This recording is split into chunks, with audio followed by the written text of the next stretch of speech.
1, 2, Vaidotai, tu vietoj? Taip, jungiuosi, viskas Aha. pasiruošta, Tai už viskas 2 gerai. minučių eisim į laivą. O, iš karto mes pradedam komentuoti. Jo, tai įjungs tokį biškį teaseriuką iš starto. Pakalbėsim, kas tam. Taip, mes pasisveikinam, pasakom, kas čia vyksta. We're here to witness the biggest, largest ever in Lithuanian history event. Tada įjungs teaserį kokių 2 minučių ir tada pradės leisti moterų laivą. Bet teaseris bus vyrų. O, okei. O žinom, kas moterų ten lyderiauja, mačiau, buvo įjungtas video. Bet šito video, tai aš nežinau, mus čia ar kaip Laras rodys, nerodys. Ką žinau, gali pasisveikinti. Bet kitas dalykas, dar mažai žmonių prisijungia. Nu kaip nori, tu, you do you. Tada aš atsisėdu ir tada mes prisidėrim. Gerai. To, kad merginom dar davažiuoti reikės. Ar gali merginas leisti? Merginų video jau... Tai dar labai baisu, bet jau taip yra. O tai tu gali junginėti tarp video ir mūsų laivo, ne? Nu, tipo, gali šitą kamerą jungti vietoj to, kad... Jo, okei. O tai aš prie komentatų...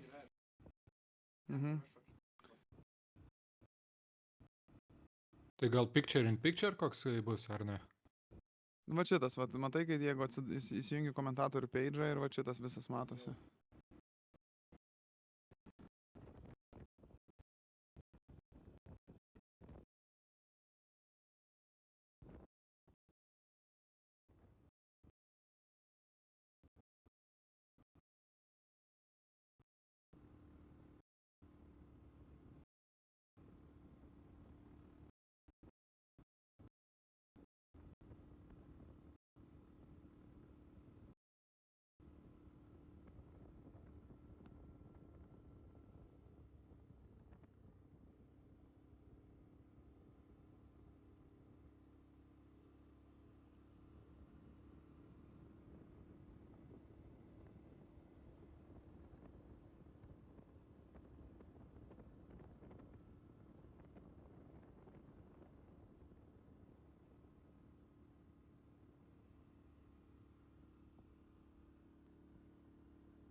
O aš patvirtinu, kad pas mane irgi nerodo. So, good evening, ladies and gentlemen. Good morning, good day. We're here live on YouTube, and we're not live on Facebook just yet. So we're gonna wait for a few people to connect, and then we're gonna give you a brief rundown on what's going on here in most epic gravel race ever. And to you, it's your commentator Algirdas saying hi, and my colleague Vaidotas is joining us today. Hello everybody. Welcome to Lithuania, to the northern woods and gravel roads of along the beautiful lakes of Lithuania, and we have a race, most epic gravel race ever. 150k for men and 100k for women. So first of all, we're gonna start with the women race, where we're gonna find out who is gonna be crowned the queen of Lithuanian gravels, as well as there are multiple other races going on within the competition. One of them being Lithuanian National Gravel Championship, where the winner of that race will get to put the T-shirt of Lithuanian national champion after today's race. Up until this day, Daiva Ragažinskienė was wearing the T-shirt from last year, which he won in this very race. And currently in the live feed, we can see the lead group, the lead women group, and Daiva Ragažinskienė is riding the purple Villiers bike, and she's followed by Hanna Johansson from Rule 58, and she's wearing the Swedish national champion jersey. And right now it's less than 30 kilometers to go to finish for the ladies. We can see they are riding on tarmac right now. And it's an international race, not only by participants, but we also crossed the border to Latvia, where were some many kilometers in Latvia, but right now we are approaching Zarasai, the host city, and as we can see, the battle is not decided who will be the champion today.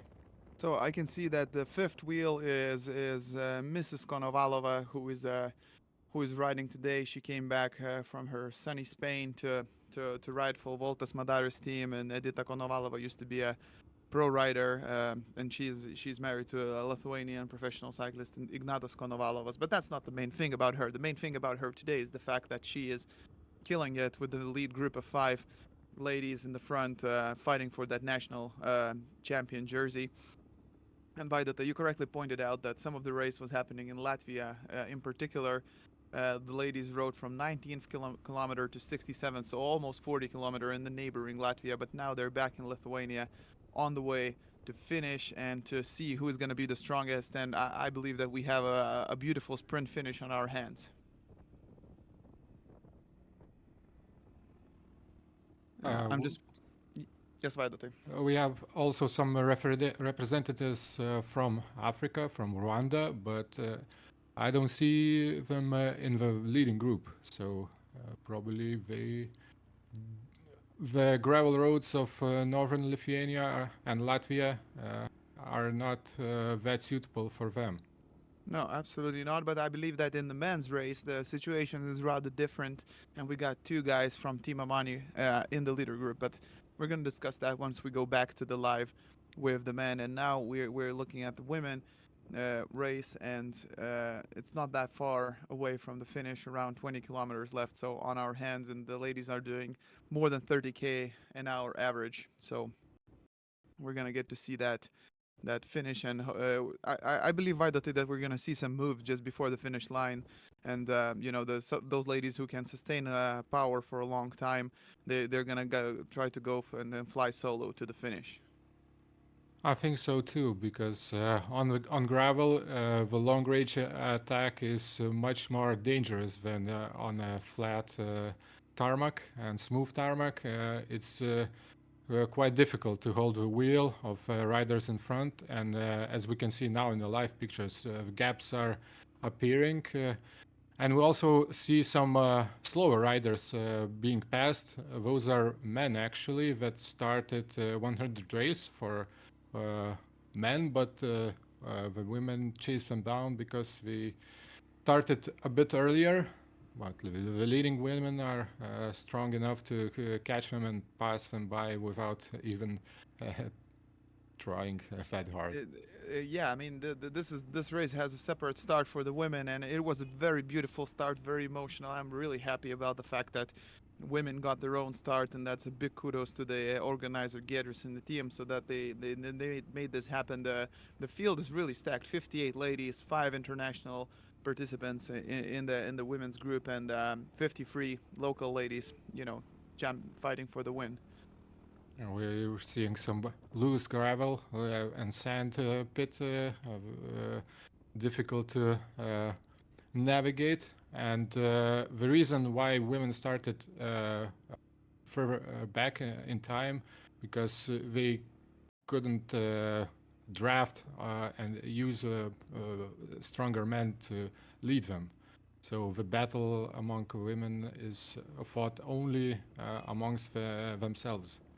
And that changes the race dynamics beautifully, because then they need to look out for other women. It's not the competition who can hold the men's wheels longest, but it's actually a competition of their own, and which changes the whole dynamic and makes, for us observers and viewers and fans, watching that sport and watching that race way more interesting. Right now, this stretch of road stretched out the gaps quite significantly, and yeah, I, I, difficult I even to comprehend what's happening in front. but I see the Swedish national champion jerseys, if I believe correctly, and that's Hanna Johansson currently holding third or fourth wheel, and yeah, the gap opened quite a bit, and I guess that was the tactics amongst the Lithuanians to get to drop the Swedish champion so that they don't bring her all the way to the line.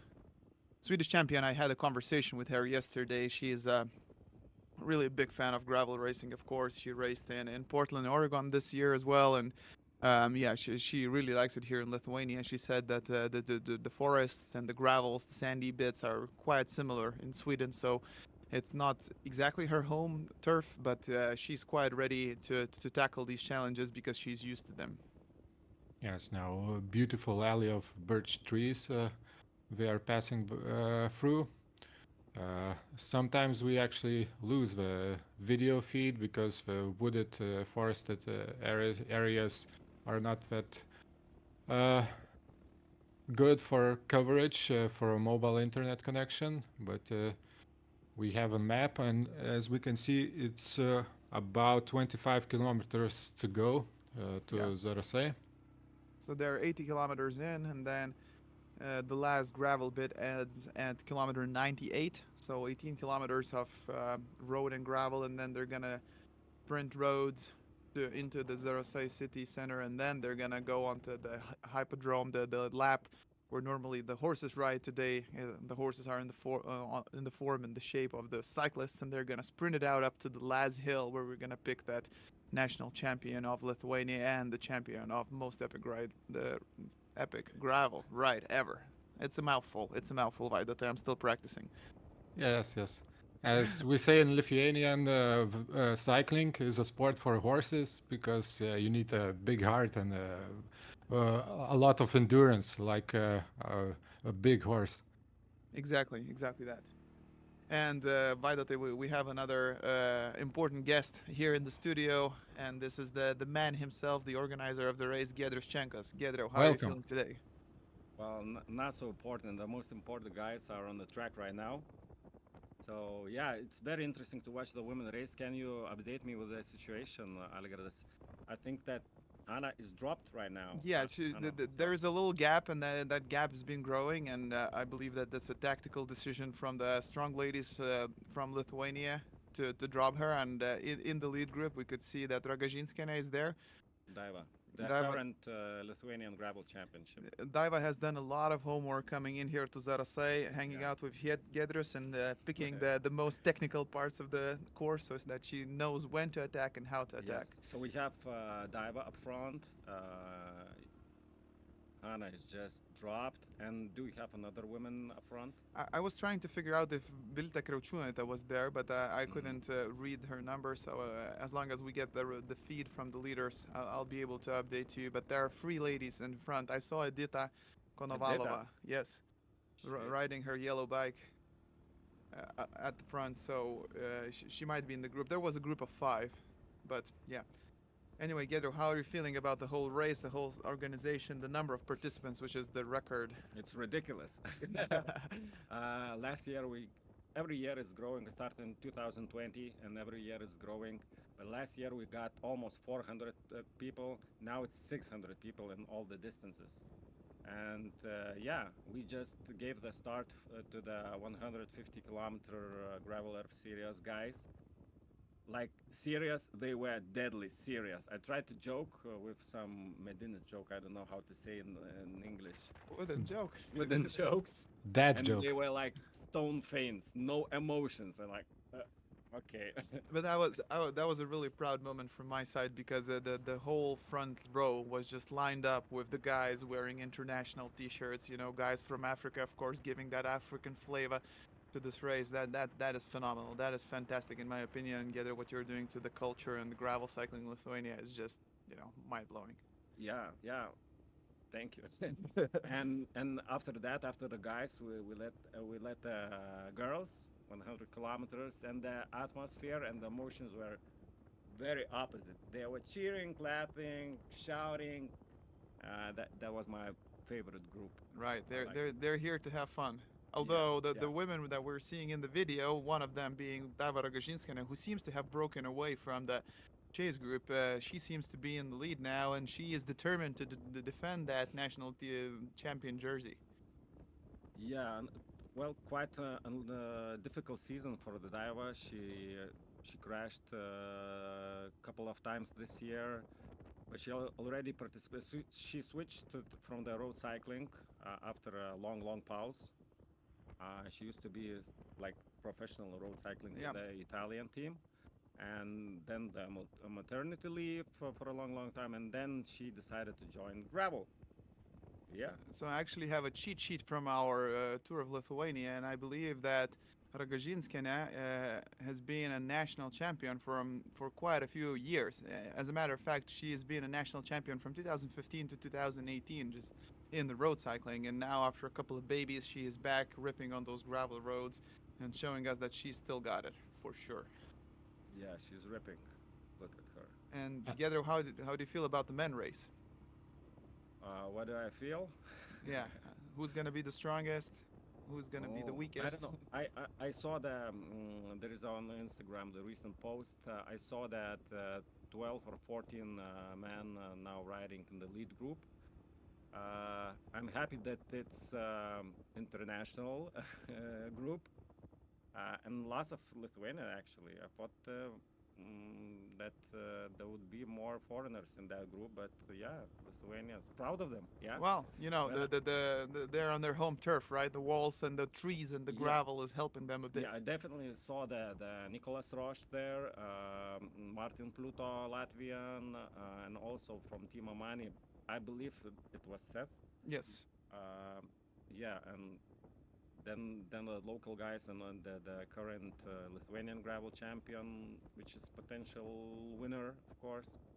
But I'm happy that there is a big group of guys coming, and if they come to the finish, it would be awesome to see them on this, Velodrome, Paris, velodrome. Paris-Roubaix Paris finish. Roubaix, Yeah, but Lithuania well, finish. men are I'd say what like uh, the, they're gonna finish in quite a bit of time. They're still racing. They're 105 kilometers in, and that's gonna be definitely So a they just passed a nuclear plant. yeah, Yeah, probably the which they probably famous. didn't see Yeah. because their eyes are full of lactate and yeah. Okay, Gadro. Anything else you wanna give to our live viewers? Just like, subscribe, and share.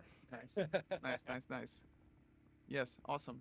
Yeah, thanks a lot together. So you're gonna see a lot more of him. He's gonna be there in the awards. If everything is okay, I'll be with the camera at the finish line, and we'll meet the first guys finishing, first girls right now. We meet the girls, then Gathers is taking over to take a little interview, and then we move on to the guys, and then that's the finale of the day. Thank you, Vaidotai, Thank you, Gedris and Algirdas. As it looks like it happened as you called it, because just when the girls entered this stretch of road from tarmac to gravel, uh, the group split, and Daiva is going solo for a win in front. it's quite a ballsy, it's quite a brave move, but at the same time, when you ride around those girls and you see how they're feeling, how their posture, you can probably make a judgment call. and that was Diva's call. Again, as I mentioned, she's a national champion in road racing. Gravel racing has slightly different strategic approach to the race, but it seems that Diva just went full-time trial mode, and she probably felt a little bit of weakness from their from her competitors and counterparts, and then she's just fully sent it. And now we're getting a live view of her, solo gravel trip, basically.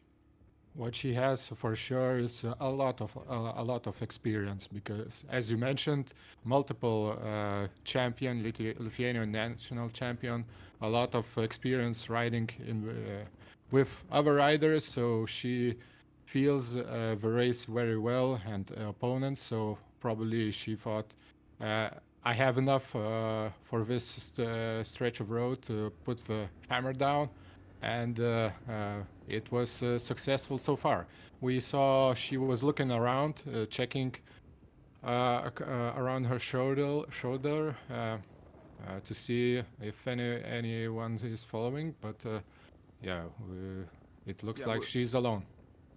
and we're seeing the feed station. Vaidotai, I'm thinking that if the girls are going to coordinate and then four of them working together nicely, they could bring her back, and they should bring her back, I believe. And that's the view we have right now in the video. That's the ladies who are chasing her, I believe. If I that's think it's a men's race, actually. actually it is men's race, yeah.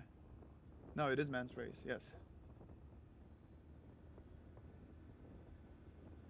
Yeah, So two races it's a, it's going it's a on. it's a sneak peek of men race, and then as we can see that there is a group of five. But yeah, there is Daiva flying solo through the beautiful Lithuanian countryside, and yeah, she's standing up on her pedals, which shows that she's still she still has that strength to go over those rollers. I had an opportunity to go and ride parts of the course yesterday, and it's not exactly a hilly course, but you got a few kickers and rollers that you got to go over, and it makes sense to stand up and add a few more watts to just keep that average speed high. And as for chasing back, it depends on what kind of gap is right now, how how far dropped are the followers, and yeah, there will be more tarmac when we enter the city, but in the final stages, we look at that. Should hold the bike upright in the corners. Some tricky parts. You never know how sandy, how loose can the inside corner be. So the chasing depends how much there are left in the legs, and uh, will they cooperate, or they don't have legs to do it. It's the prisoner's dilemma as well, isn't it, Vaidote? When you want to cooperate, you want to work hard, but you don't want to bring your opponent back to the leader just to be beaten by them, in the last stretch. So Daiva has made a bet on the fact that they won't cooperate or won't have the legs, as you correctly pointed out. So, and the strongest wins, but also you got to be smart in bike racing, and you got to eat a lot, as we can see Daiva is doing that exactly that thing right now. And it's a perfect opportunity to replenish the energy sources because now on a smooth tarmac you roll much easier, it's safer, and yeah, a bit of relaxed. Yeah, as we can see in the back, no riders are following in eyesight. Yeah, I can also tell you, Vaidote, that two rules that I've learned in bike racing is one, always drink before you brake into a corner if you can do that, and then the second rule is always eat when you hit the tarmac. So yeah, you correctly pointed out that that's exactly the right time to replenish, and yeah, there seems to be no one in the background. So Daiva has got a bit of time trialing to do on her hands. Just looking at the map, it's around 18 kilometers left, but at her pace, that's gonna be and those kilometers are gonna, be eaten quite quickly. They're gonna melt, even I would say, in that pace. Especially now the stretch of road of couple of kilometers on tarmac, you can, yeah, even solo, you can fly over.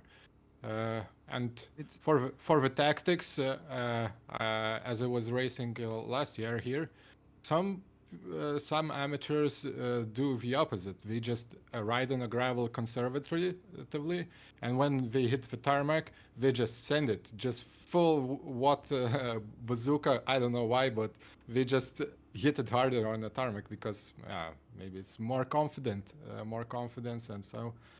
But as we can see, the experienced riders take the opportunity to drink, eat, and to relieve the stress a little bit of difficult terrain.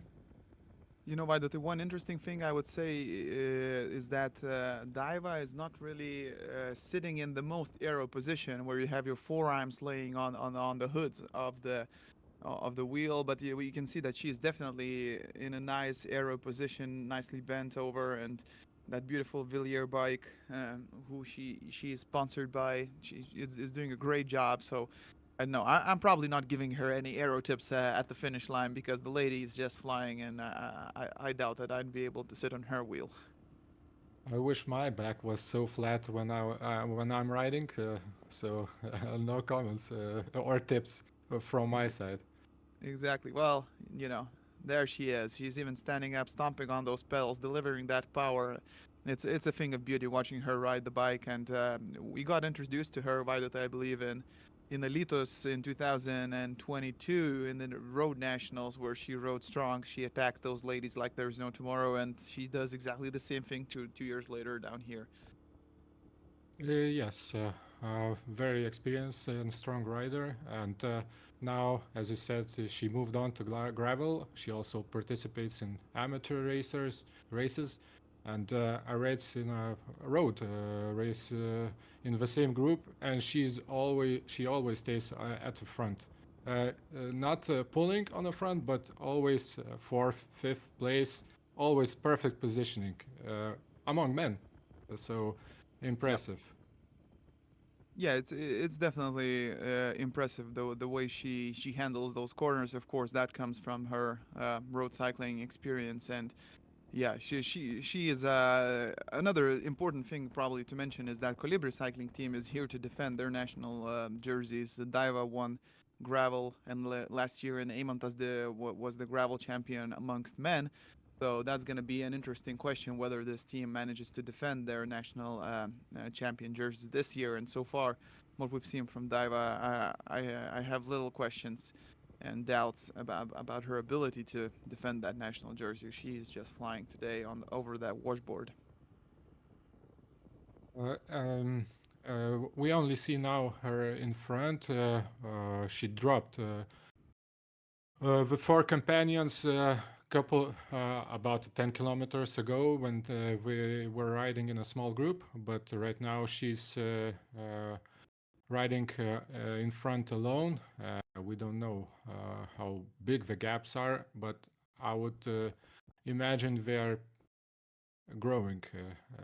The ladies left behind, they are not chasing back. Some technical difficulties with live stream. As we can see Yeah. in the map, we are approaching Zarasei.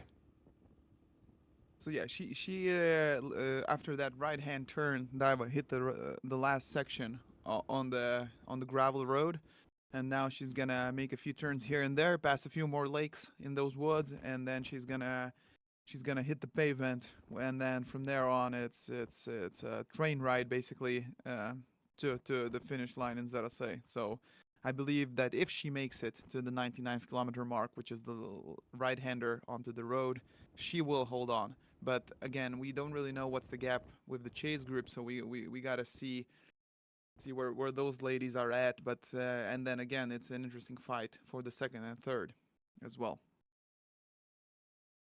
Yes, now the leader is entering the Gražutė regional park, a beautiful part of Lithuania with a lot of lakes, forests, and small hills.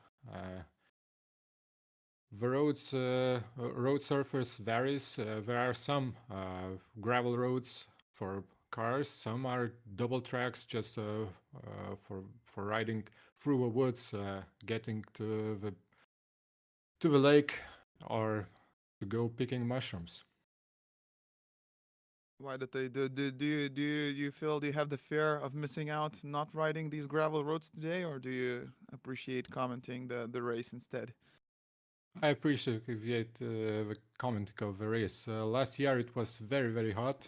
For me it was too much. I was completely cooked at the finish.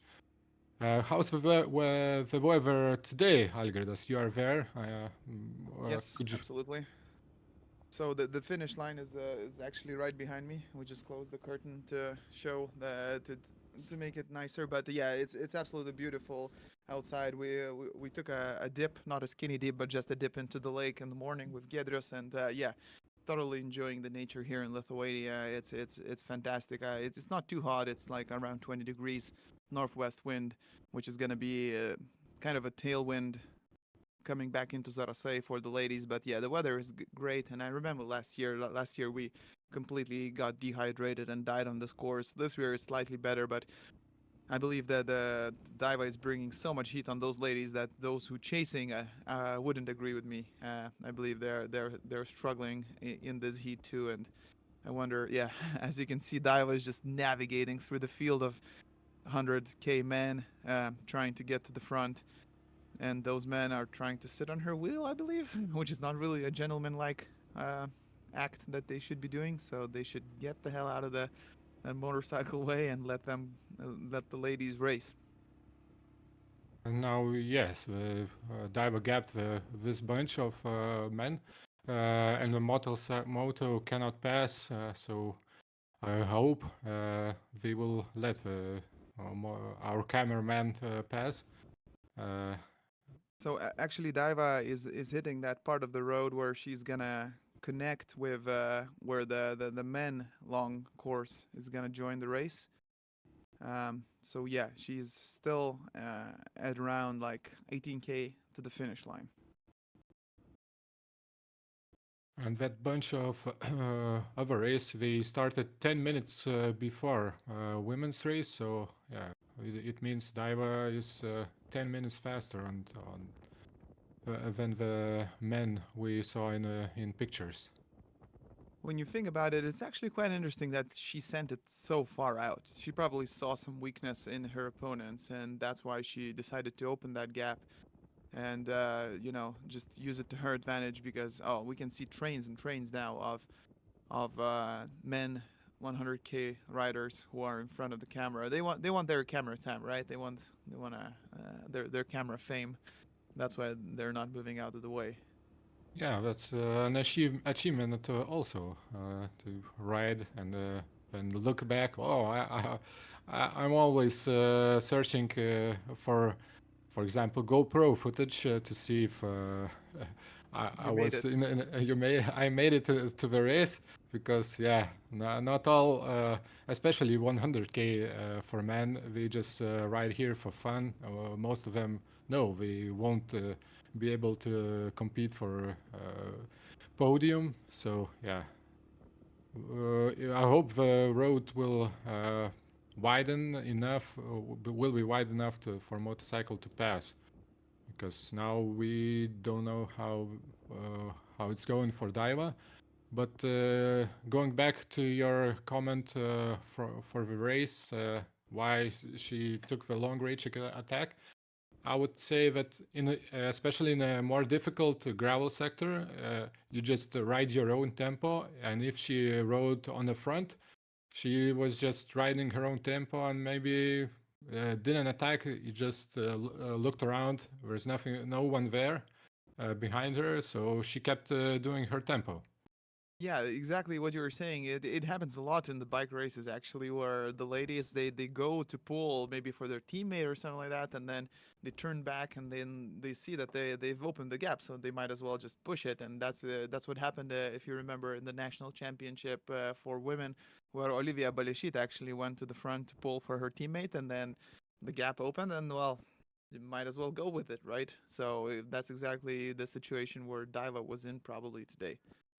Of course, and it's a best place in a tricky gravel sectors technical gravel sectors to ride on up front because you can see everything in front of you, and yeah, it's if nobody can follow your wheel, so you just ride on.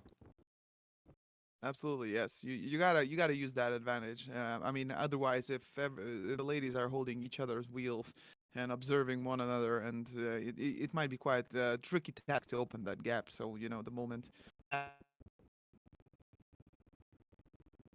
how the dynamic plays out in the men A's in the men long course 150K race right after the ladies finish, and see who's gonna take the charge in that field, in that most internationally stacked field Lithuania has ever seen. I'm looking now how much distance, how many kilometers are left for the men. So it's about 50 kilometers to go for them. It's those sweetest 50 where you kind of cannot fully send it just yet, but it's already painful. You're already a little bit dehydrated and tired, and you gotta be extra careful not to pierce your tires in those corners, and not to drop the chain, not to overcook those corners, especially at the speeds those guys are going. We did the maths in the first 2 hours. I believe the average was 36K an hour. So that gives you a good insight on how fast they're going on these gravel roads. That's impressive. Not all road races for amateurs go that fast. So yeah, impressive. Exactly, those guys are flying, and yeah, it tells you also how long we would last with those guys in the front. Around 2 minutes, I would say. That would be my guess, or even less than that, or 2 corners actually. For me, it's when you follow a wheel. Usually, it's you have a drafting advantage, and it's easier to go that speed. But last year, I was just looking at the power meter, and my legs said, "This isn't helping. It's not easier to just holding a wheel of a front group because yeah, you will blow up sooner or later for sure." That's absolutely the story here. Like, if you try to draft those guys, and in your head you're telling yourself that it's supposed to be easy now, but it ain't easy. Yeah, you gotta ride the bike. You gotta have your core tense not to slip on any of the corners or the sandy bits. And you gravel racing is a different beast. You gotta have your equipment in tune. You gotta have your nutrition in line. You gotta train for the heat. You gotta train to take in as much liquid as you need. It's a different beast. And as a matter of fact, we actually had we have 4 guys from an ergo cycling team today in the men's race, and we're gonna see how the roadies fare on these gravel roads. Now we see the bike is a motorcycle is passing that group of riders. So But by the way, it's a train that's passing the women chase train that's passing the men, which brings us interesting dynamic. We don't really know what's the gap, but we're gonna try to make out who is in the lead. Not this lady for sure, but she is enjoying her time here, and yeah. And now we have the Hall of Shame, I would call it, and the Hall of Shame would be all of those guys who are trying to draft on Daiva's wheel. That's a Hall of Shame. I yeah. won't point out who is that guy sitting on Daiva's wheel, but you shouldn't be participating in a different race that started 10 minutes later after yours. You should just let those guys go. That's my top tip of the day. Yeah, but in a heat of a moment, you use any opportunity to get some rest or get ahead. So yeah, he's not alone. There is a bunch of Look dudes at that! Look. just hanging What's on. going on here? It's a fucking It's a locomotive where Daiva is just pulling a bunch of train carts behind her, and the worst situation is where they're gonna decide that it's time for them to go for that pull in front of Daiva. That's gonna be even worse. Actually, I wondered if Daiwa will flick her elbow to indicate that yeah, give me a pull. I mean, as a matter of fact, I actually talked about this with the organizers, and they said that some of the things you cannot control. One of them is the guys drafting. Uh, yeah, so it's fine. It's part of the race. It's part of the experience, and we're gonna see. I just hope that the girls, if they manage to bridge that gap, they get their sprint to the front. But for the time being, I don't see any ladies in the back, you know, bridging that gap to Diva.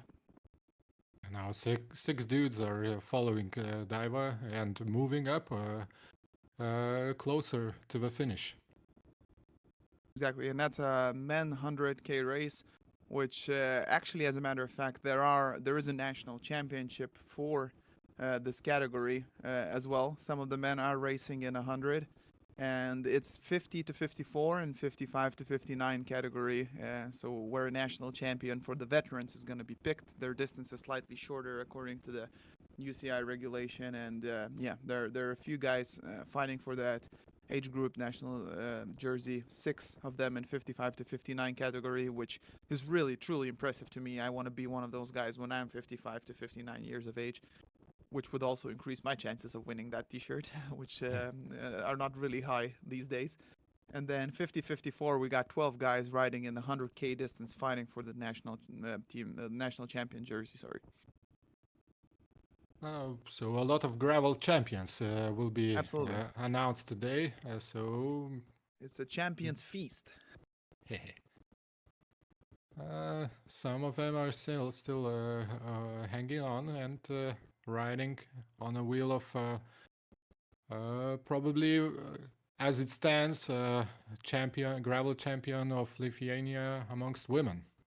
Yes, so 149K that we are in, and we got around 10K to go to the finish line, where we're gonna find out who's the champion of Lithuania in gravel.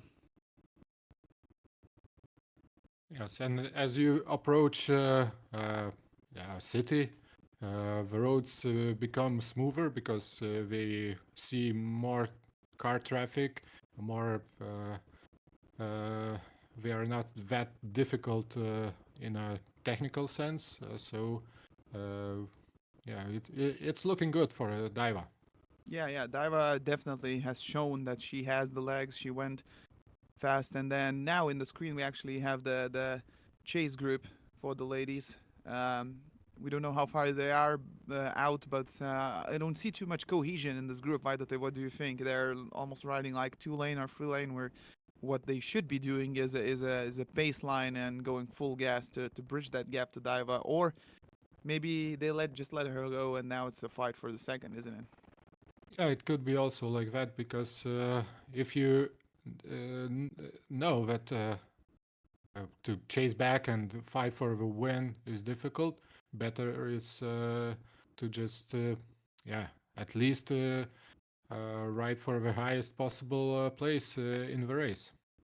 Speaking of the highest possible places, Vaidotai, there's a stark reminder from our organizer G that this is not only Megre, this is not only Lithuanian Championship. We are riding in Gravel Earth Series. It's important. It's important to remember that some of those ladies follow the calendar and the map all over the world and race those races. One of which is Megre, which is quite impressive in my opinion. That we are part of those Gravel Earth Series. So those international ladies are also fighting for those points.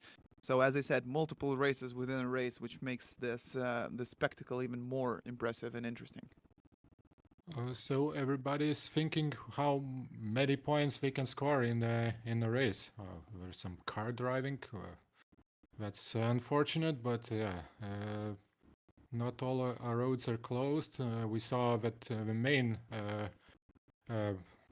road was closed off by police, so that it's a main main road to Zarasei from Utana, so there's a lot of public traffic. So, But we also got like 4 police cars and a number of motorcycles who are working with the leaders here and trying to ensure their safety. And thus far, we've heard no complaints.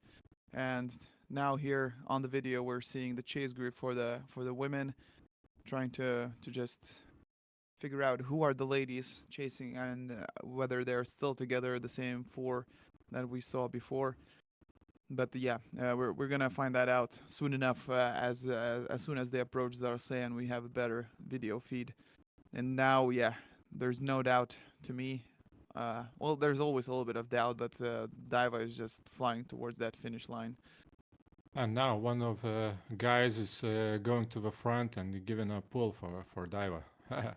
Oh well, that happens. That happens in these races, and yeah, the selection was made without the interference of men, which I'm happy about. And now it's some of the things we cannot control, but Daiva pulled these guys for a long time, so it's only natural that some of the guys feel bad about her staying up the front, and then they just go and do a pull for her. Yeah, we know you. We're gonna find you.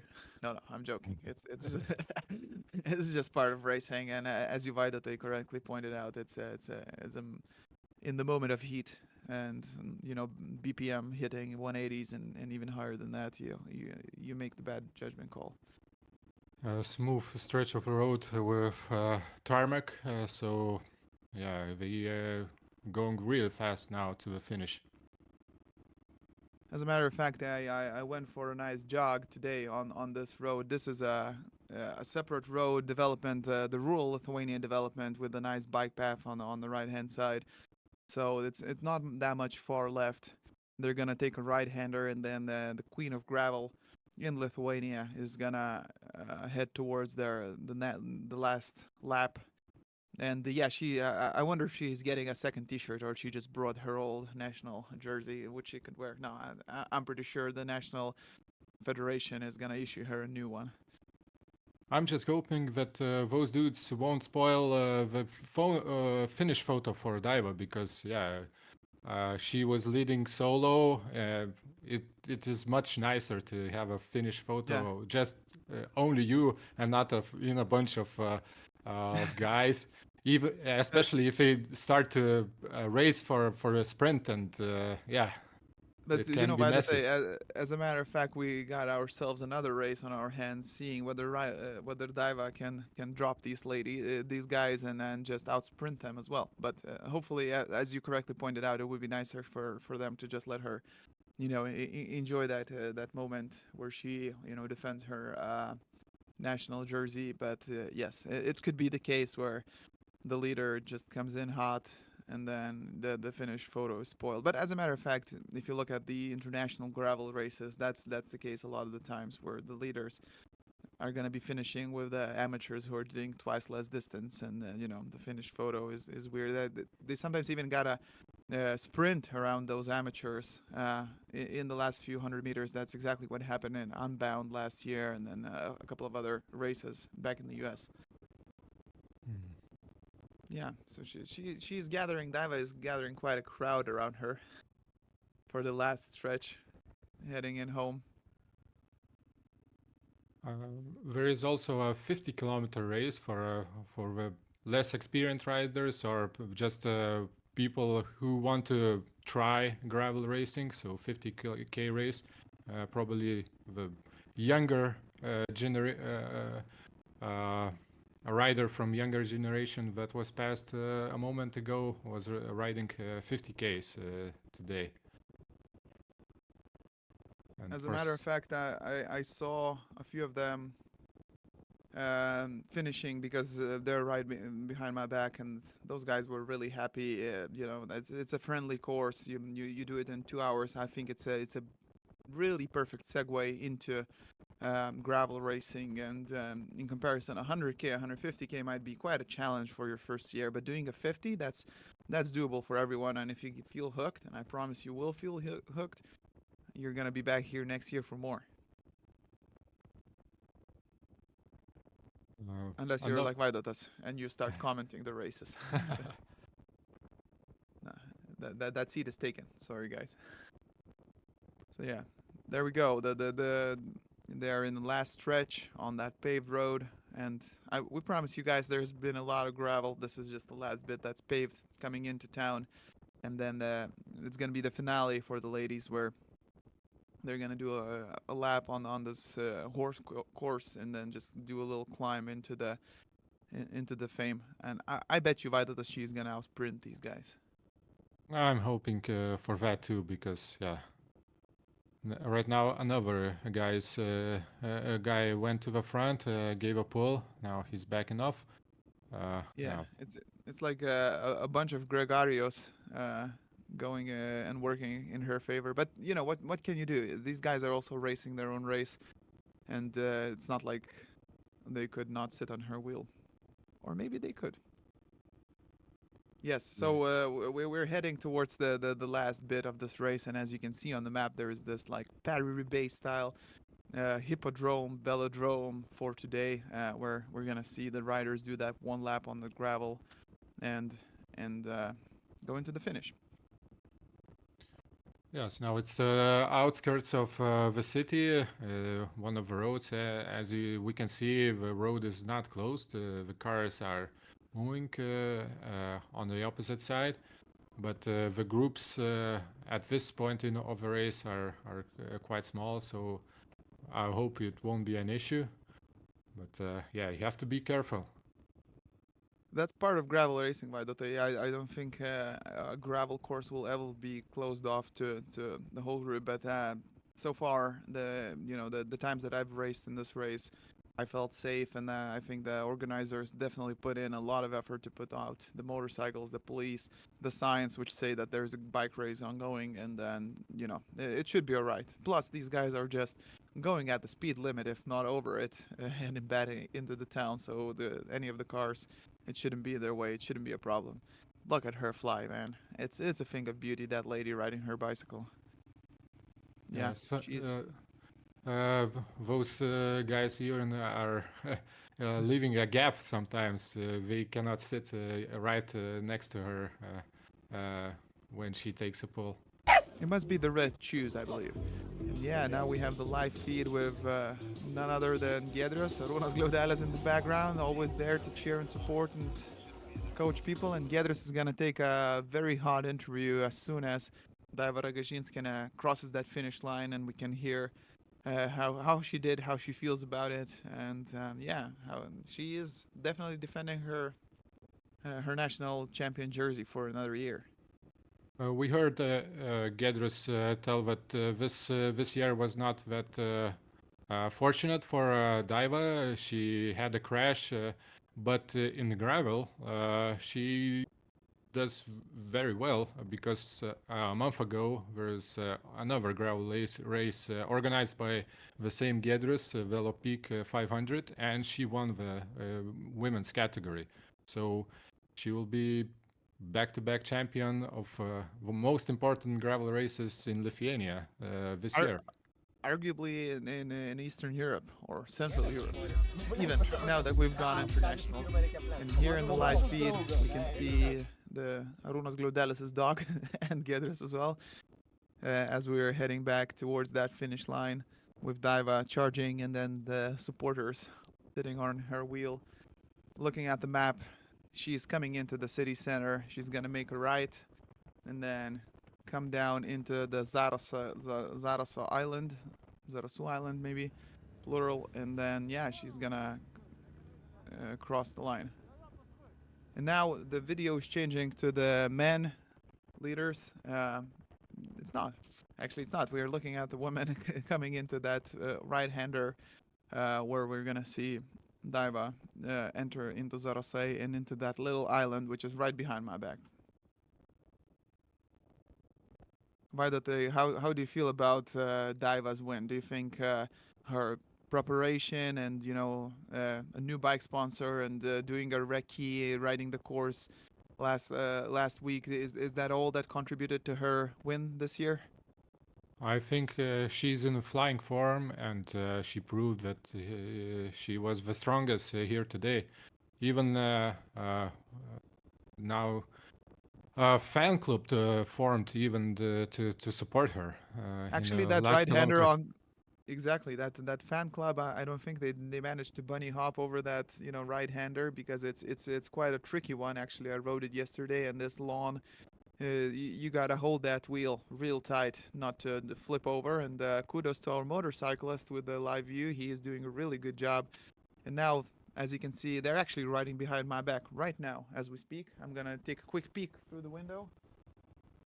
Yeah, with a motorcycle you cannot bunny hop that fast, that going that fast, and yeah.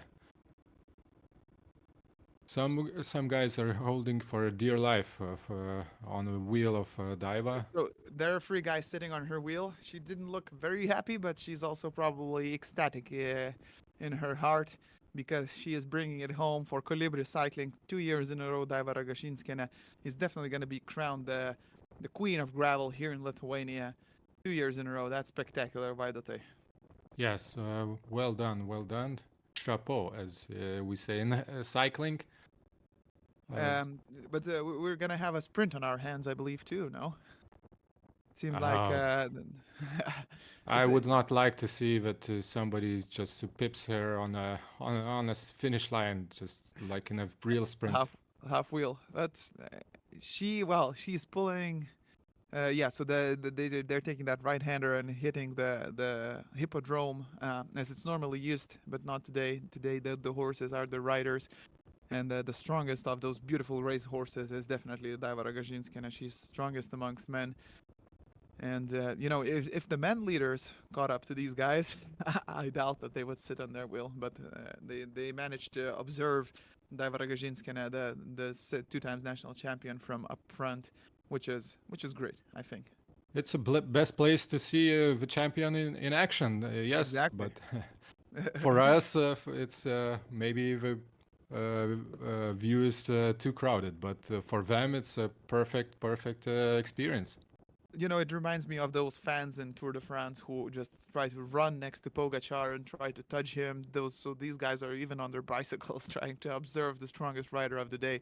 But yeah, they're going in a nice row Uh, right behind Daiva, and she's gonna make a left turn, and there is that little nasty kicker at the end of it where you cannot go full out till the end because you gotta leave a little bit in the tank for that nasty kicker, and then Giedrius is standing right at the end of it. We're gonna see our organizer and our MC interview the winner of that race really shortly.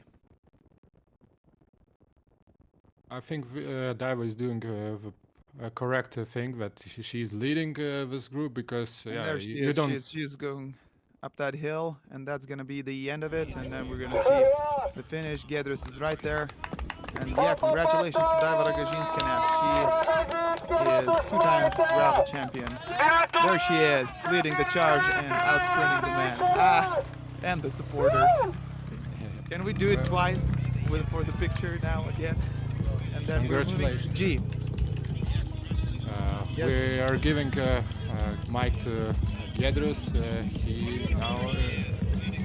He will now hot take from Daiva. Dabar tave rodo. Jo? Nu, tu prasme, žiūrėk, va taip. Yeah. We need the microphone on.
Че, блядь, ну бег?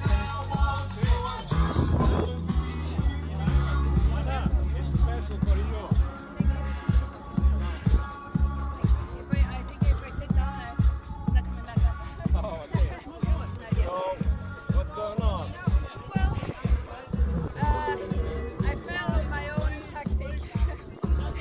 I took a wrong line and the sand hit one of them, and she got a little gap and accelerated, and that was it. Couldn't find the next after that. No, and I was cramping on and off. So yeah, I couldn't catch it. That was it. But we tried. Right.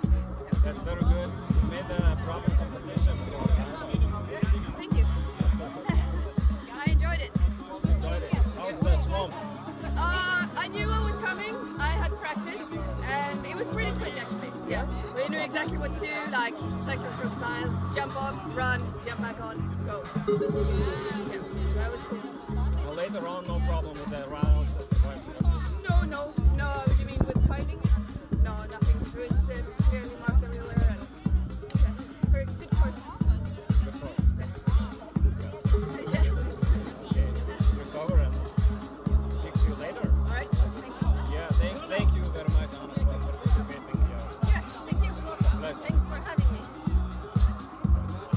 Thank you. Good job. Wow. Okay, so we have Daiba first, Anna second. We have, yeah, let's go. So that's the finishing line, that's the finishing bar, surrounded by the lake. Yeah, we got three distances out here, 150 for men, 100 for women, 50 for the rookies, amateurs, noobs. And yeah, now all they mix. We saw that Daiba caught the guys, but in the finish, they were quite gentlemen and let her finish without.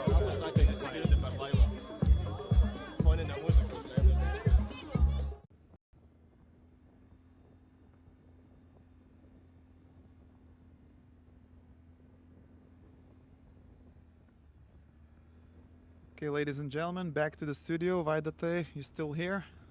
We had a little bit of a disco interruption from Giedras, but hopefully the viewers could hear a little bit from Daiva and from Hana, who finished second, I believe.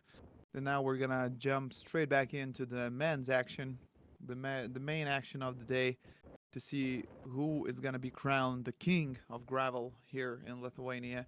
And we got quite a few competitors fighting for that title, fighting for Megre title, because this is the most stacked field Lithuania has ever seen. We got 158 participants riding on the course today, 29 of whom are international. That's Timo Mani, we got some Dutch guys, we got some Latvians, French, Great Britain. It's phenomenal. The field is really stacked. We got all the big hitters from Lithuania on that course. I believe Eimantas Gudiškis, the current national champion, was in the lead group. We got some roadies, we got some gravel pros. This is becoming the key event, the marquee event of the year, I believe. 158 guys in total are doing 156, actually 159 kilometer course, and they're taking a right-hander right now. And as I see on the map, they're approximately 30k out from the finish line, 28, 29k, and they're doing 36k on average. So we believe that they should be back in around 30 minutes. Sorry, not 30, 45, 50 minutes to the finish line. We're gonna see who's the fastest, and it could bring it down to the sprint, because last year I believe Eimantas Gudiškis was racing Venandas Lašinis, who is the national champion of Lithuania right now, and they brought it down to the sprint. Those guys, even after racing 140, 150k, they still had that strength to rip each other's legs off. Vaidotai, who's your favorite this year? Well, the favorite, you cannot bet against Eimantas Gudiškis. He's having a good year. Local, has a lot of experience, but as you said, we have a lot of international riders that are very strong. Even former Olympians like Nicholas Roach from Ireland. We'll see how they are going on gravel. So difficult to tell. And as for the race, we saw that the last 10K are a lot. There are a lot of tarmac, so it is more easy to chase them down, and yeah, it could come to the sprint to the lion. Absolutely, Vaidote. And as you said, we cannot discard the international guns. Some guys like Martin Pluto, he was in the lead group in the start of the race, and the dude is a beast. The dude does 29,000 kilometers a year. And yeah, we got a short reel from the start of the race where we can see how it all went, and we'll give you a little bit of a commentary what happened in there. So here are the guys leaving the town, all tightly knit in the bunch, shaven legs, expensive bikes, riding those rock roads. And then you can see the main group was formed out of around 25 guys in the front. We saw some top team guys, a few guys from the road racing teams, and then Eimantas Gudiškis just flew by in that corner. And here are the guys chasing. Top team just unveiled their new kit, so it's like that blue reddish color. Jarvos was there, and Timo Mani guys, a few of them I saw.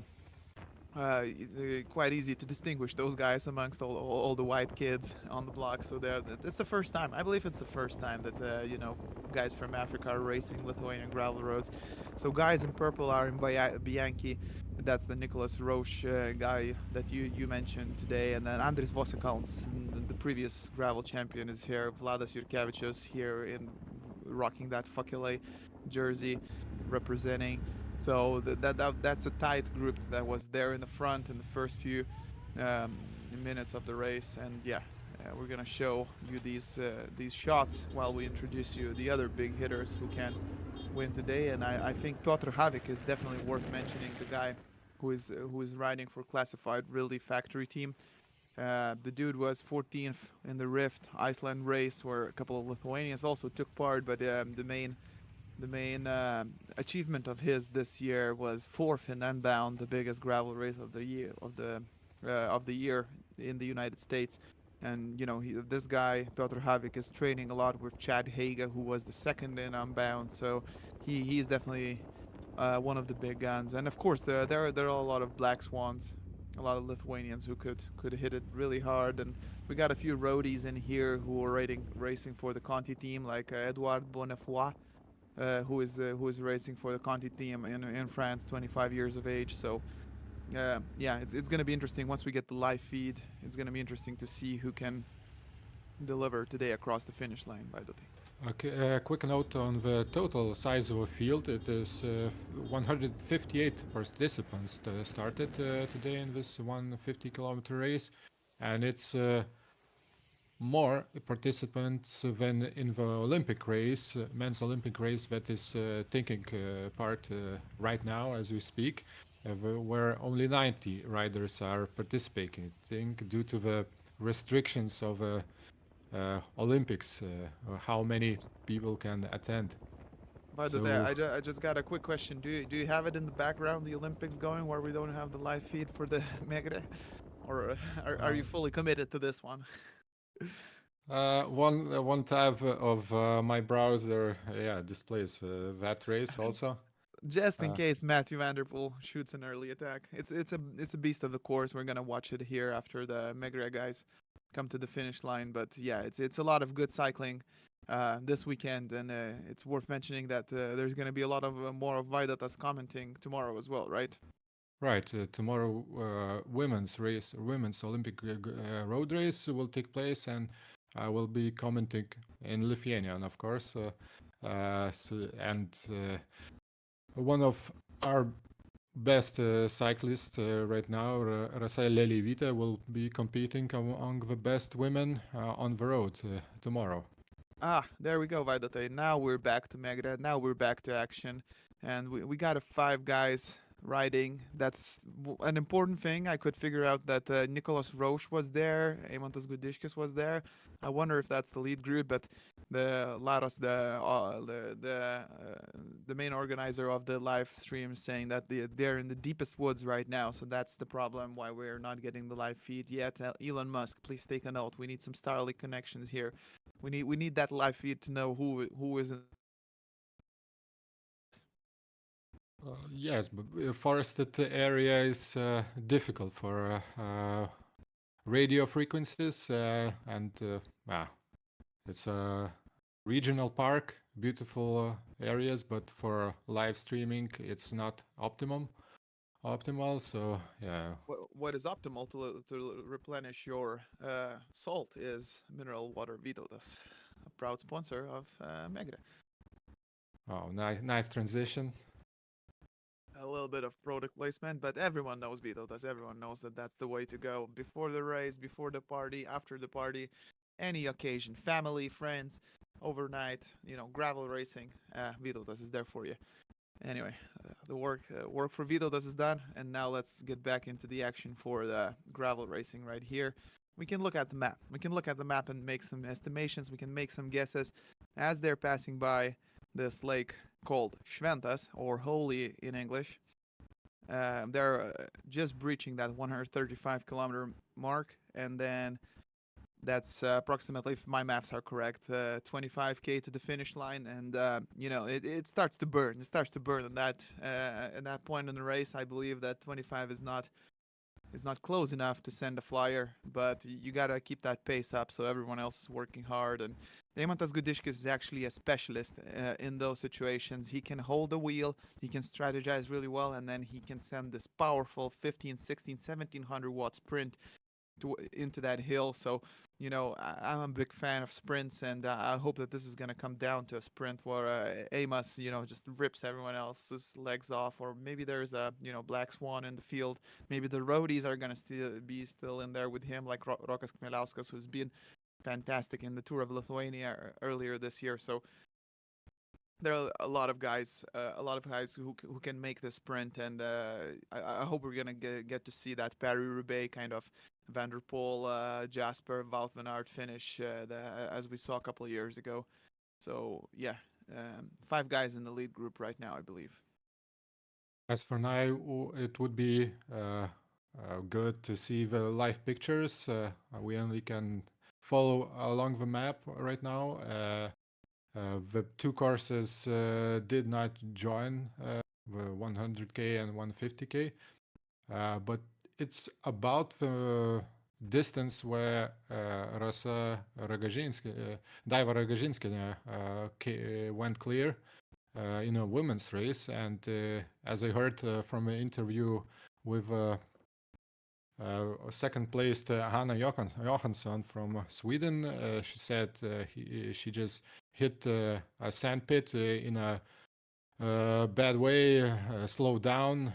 There was a gap to Daiva, and yeah, that was it for her race, because she couldn't close the gap, and Daiva rode away. And actually, Hannah said that she's pretty used to cyclocross situations, but this is just a proof that you gotta know the course, you gotta have the skills. It's a combination. You gotta have your equipment in line.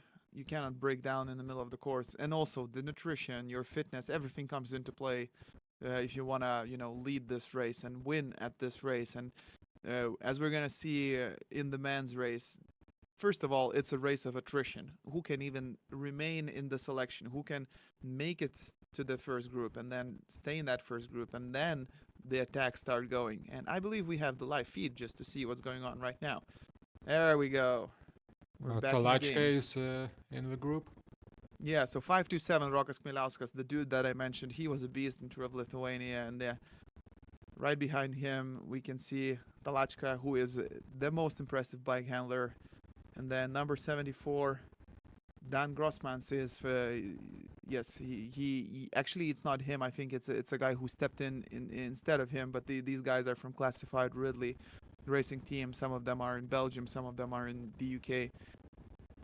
So these are the lead group. I think Eimantas Gudryškis, of course, is in there, and then these are the 5 group. Unfortunately, no one from Team Amani is there. I was really hoping that the guys would be in the mix to spice things up, but yeah, they don't seem to be in that main lead group right now. Yes, and as you said, Nicholas Roach is riding on the front right now from the purple kit. I believe so. I believe that's the guy, and yeah, that's their team jersey for sure. And Nicholas Roach, it's probably worth mentioning what sort of caliber big guns are in here. He is a retired cyclist.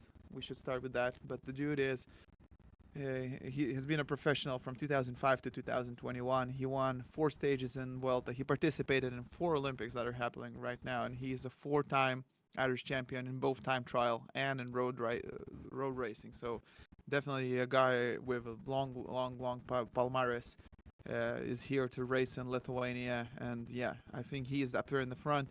Giedrius actually talked to him just before the race, and he said that he hasn't raced for 2 months. He had a little bit of an injury, and that's his first time on the bike on a race course, but he's feeling strong. So yeah, I do believe that that's him. So yeah, it's gonna be interesting to see how that plays out.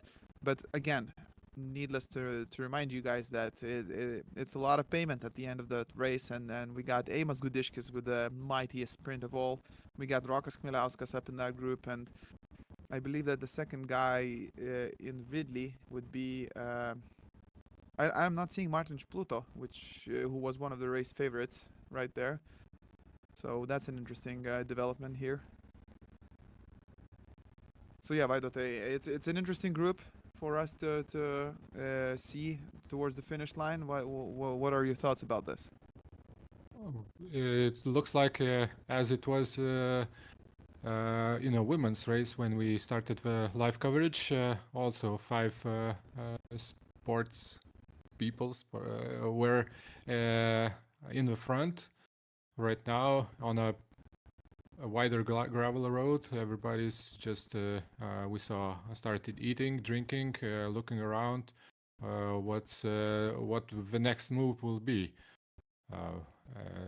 I'm happy that a lot of Lithuanians are still in play and trying to win this Megre 150k event. Closer to the finish line than that, but it's hard to tell right now where they're at. But they're still on the gravel road, so the moment they hit that nice paved road, we'll know for sure how far it is, and that's gonna be 10k mark. So they're still on the gravel road right now. So yeah, they're from 10 to 20k approximately to the finish line. And yeah, as we can see, they're taking turns, but I believe the chess game is about to start right now. And just seeing, there's Eimas, there's Talachka, there's Rokas, so 3 Lithuanians, and then Nicholas Roche is there, and then the guy in the front. I still haven't figured out who is the guy in the front right there. Just trying to see his bib. I think it's 74. Yeah, so on the start list, yeah, it's this guy's Dan Groschmans, but from Belgium. yeah, but that's the thing. He is Belgian. He lives in Girona, and I talked to him yesterday, and I know that he is in Girona. So it's his substitute actually, who's racing from Ridley Factory team. So a number bandit, huh? Interesting. I believe I learned this from the race organizer, so I believe everything's in line. It's just that my participant list is slightly out of date. I saw a few videos from those guys, and there was one big hitter, a British guy, quite young, 20-something years of age, and he's right there up the front. But it's a nice group. It's 5 guys, 3 Lithuanians, 2 internationals. It's a good group to see coming into the last few tens of kilometers of this race. Yes, and a strong one too. Everybody, of course, they're on the front and they're the strongest today. No idea what's the gap to the closest followers, but I think the winner of this race will come from this group. And for the winner, there is a monument inside Zarasay, the finishing city, where every winner has his name uh, Engraved. chis- engraved, chiseled out Yeah. in the monument. So a nice trophy for forever. Exactly. Forever. And yeah, I bet each and every one of them wants to get that national team, that national champion jersey, that engraving, and this, in my opinion, is definitely the most prestigious race in Lithuania, especially attracting this international talent ever since Megre became part of Gravel Earth Series. And again, keep in mind that some of these international guys are racing for the points in Gravel Earth Series, and it's a race within a race. Are we seeing a move here on the right hand side? It's like a slow move from Eimantas Gudiškis, or how is that gonna play out? And then Lukas Talachka is sitting on his wheel and following him, and those two guys, they've been racing each other since they were kids. They know each other, and then Lucas is very smart, very cunning. Eimantas has a very strong sprint, also a very good race reader. It's a very interesting dynamic right now here. Yes, an increase in pace for sure, but everybody is up to task. And now we enter the tarmac, and we'll see how it will play out here. Yeah, so they just hit that tarmac section, and now it's turned into a road race. It's not a gravel race anymore, and these five made it to the final section, which is definitely a road race. And I believe that there's going to be a lot of looking around here. They're going to get ready for that sprint, look at each other, try to read their opponents, and see who has the best sprint. And you know, Rokas Kmieliauskas was racing in Tour of Lithuania, showing great results, participating in the daily breakaways. Eimantas Gudiškis did a migration gravel race this year. He is no stranger to Africa. He raced there very well. And then Talachka was also racing in the Tour of Lithuania and in the Nationals, so he's very strong this year too. I wonder if it's a no alcohol policy until you win a race or something like that, but Lucas is mightily impressive this year. So yeah, Yes, a great group. he came fifth in a Baltic Championship road race. Yeah, impressive result for and not a professional rider that he is. So Yeah. representing strong the amateur contingent in Lithuania and Lithuanian cycling. Vaidotai, a quick vote, hot or not. What do you think about the new top team cycling jerseys? Very flashy, colorful. I like it. Yeah, just like your team jersey as well. Yeah. Hints of similar ideas, but they are not connected. I don't think in any way. Absolutely not. But yeah, actually today when they were about to start the race, I saw those kits and I was like, wow, they're looking great, and I just couldn't recognize which team was it, and then I realized that it's Top Team. As you can see, all the sponsor logos are gone. It's pure work of art. I would say it's almost like in gravel, in line with what's where the gravel fashion is going these days. This colorful kind of playful design that these guys have, and I think it's great. We're almost having this new team kit release in the big races, and then yeah, Top Team chose that Megre is an excellent time to release their new jerseys, and as we can see, Lukas Talachka is making a beautiful display out of it in the lead group. And Yes, to show it in a lead group, that's a huge feat to achieve. And we also see that Lucas is carrying a backpack with a water bladder to keep hydrated for all the kilometers of this race. Not all our riders are riding with backpack. I see Nicholas Roach also has one on his back. Yeah, and that's a strategic move, right? Do you want to refill your bottles, or is someone gonna hand you the bottles, or do you just stop? And well, if you stop to refill your bottles, let's be honest, yeah, the front is gonna be gone. There's no more spirit of gravel left in this thing. Everyone's here for the win. So, the question is someone gonna hand you the bottle? Do you risk not catching it, or do you take the hydration bladder which seems to be the case ever since Dylan Johnson came out with that video saying that you're more air on the bike if you're wearing the gravel pack.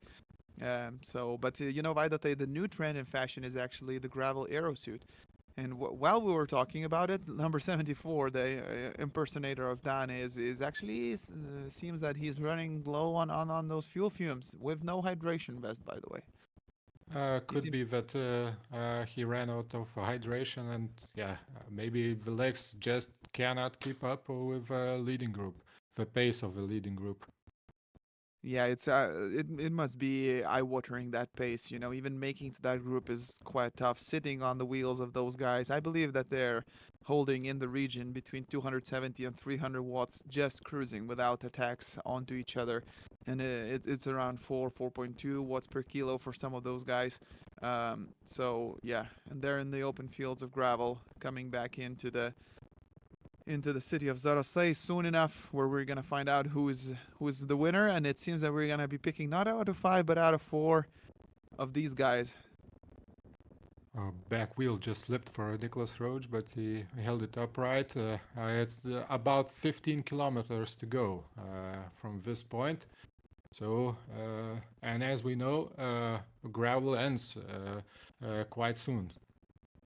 So yeah, and then it's gonna be the road race. I probably misannounced it slightly too soon. They have a little bit of this double track short section. For those of you international people watching this, this is typical Lithuanian view. This is what the roads that we got in the farmlands, and no one ever thought that a bunch of guys in colorful kits eating candies all day would use this as a race course. But now it suits the Graveler series and Megre perfectly. These gravel roads just to race the bikes on them. It's incredible fun, actually. I rode some of those roads yesterday. They're rolly, they're punchy. You got to be. It's not exactly a climber race because they only have 1,500 or 1,400 meters of elevation throughout the course. But those climbs can be punchy, especially being off road. You got to handle your bike really well. You got to handle those rocks, and it's a really playful course, and I enjoyed it thoroughly. Not for 150k though. Maybe 50 is enough. Yes, 150k on that tempo, arduous journey, race and attrition, and as we saw a couple of minutes ago, it was too much for a fifth guy in this leading group, and he just fell back and was dropped. Right. But I mean, it's a shame, but also the guy made it in the lead group to 130, 40k. So it's just a matter of another year of training with 20,000 kilometers in his legs, and he might stay with the lead group. But I think it's quite an achievement that he made it this far. He was definitely a contender for the win, and I wonder who is going to be next out of those 4. We got 3 Lithuanians and then 1 ex-pro roadie, so it's definitely an interesting group. But those 3 Lithuanians are all out of different teams, so I wonder if there's going to be some team tactics playing out in this. And yeah, actually, I do believe that number 74 made it back to the front group if this video is displaying the video correctly. Yes, but we have difficulties again. We hit a forested area, and the stream from a motorcycle is breaking up, but it looks like the number 74 made it back, but maybe it's also because the lead group just backed off, so that nobody is everybody is strong enough to keep up, so tactically they just took the gas a bit off, and he made it back to the front. Yes, absolutely, Vaidotai. I think it starts to become that game of chicken, seeing who is the strongest, who is suffering the most. The front is letting back, and as we can see, 5 of them are they're back together. That's the main selection of the day. Maybe we're a bit too quick to write off Dan Grossman's double, the stuntman who stepped in instead of him. It would be a shame if it actually is the guy and I just made a mistake, but I'm 100% sure. I talked to him yesterday and he said he got injured in Poland and there's this guy replacing him. Anyway, 5 guys hitting those single tracks, meeting the slower guys on the course, and then it's gonna turn into pavement, and on the pavement we're surely gonna have a good video signal just to see how That all of can this be, plays out. yeah, that can be a bit of a problem with now that two tracks 100k and 150k are joined, and the slower riders from 100k race can, yeah, cause some bottlenecks and get in the way for a leading group. But we saw that they just parked on the right side of a road and let the racers go by without interference. So I hope everybody who will notice that they are chased back by the men's leaders will give way and won't interfere in a negative way for the racers. But and having said that, these guys who are in the front, they're seasoned bike racers. They're hardcore. And they know how to slip through the gap, and they ride aggressive. And if there is like a slow age grouper in their way, they're just gonna get over that guy's head. It's not gonna be the same situation like we had with the women's race. No one's gonna hop on their wheel and rise up and try to sit on their wheel either. So yeah, it's gonna be That's for sure. Nobody will yeah. sit on this bunch. Yeah, it would be a surprise, but at the same time, yeah, that's not gonna happen. We got these five guys showing us how it's done here in Lithuania, leading the race, and that they're definitely the strongest. Approximately 36, 37k an hour average. They've been racing for a good part of the day, sitting there in the sun, getting baked, and now we're gonna see the finale of the day, which is gonna tell us who is the strongest out of that bunch. It's a spectacular event here in Zarosay, and we are really happy to have a live feed and actually witness this race and enjoy, seeing who is gonna be the king of the race. Because let's be honest, cycling is not exactly the most spectator-friendly sport, but until we got a live feed of the guys racing, that makes it way more exciting and interesting, doesn't it? Yes. Luckily, we have live feedback, and on the back of this group, number 74, as you said, that Dan Grossmans, but his teammate is riding instead of him. He's now chased back to the front group, but always sitting in the back.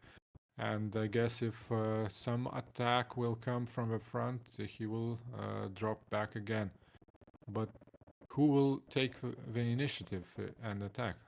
Was it Nicholas who took it to the front, and Amos is sitting on his wheel, I believe, and then the other three are they gonna able to respond to that? Lucas Talachka is left there to lead that chase, and I see that Rokas Kmielauskas is sitting on his wheel and not giving him a turn. But I wonder if that's the move of the day. Is it Nicholas against Eimantas battling it out? I wouldn't be surprised because those two guys definitely have the legs to fight for the winner. But that's an interesting development, and it's going to be interesting to see whether that gap opens up, or is it just Nicholas testing his opponent's legs for the time being. I saw that too, that Nicholas Roach increased the pace, and Lukas Tolishka was riding third wheel and looking back how his other guys are feeling, and in that time a gap appeared in front of him, and he must now follow, because the two leaders can work together well. If they will work together well, it will be a two-up sprint in the hippodrome. Normally it's Lucas Talacha who follows the moves, and now if he's left there to close that gap, it's gonna be interesting because he is that sneaky guy who knows how to ride the bike, who knows how to sit on the wheel, and exactly what we're seeing actually right here in the live feed. He's very strategic rider, and he has a really good race acumen, reading the race and knowing where to be, when to be. Actually, some guys even say that their race tactics is actually sitting on Lucas's wheel and seeing what he's gonna do because they trust his judgment better than their own, and I think it's not a bad tactic.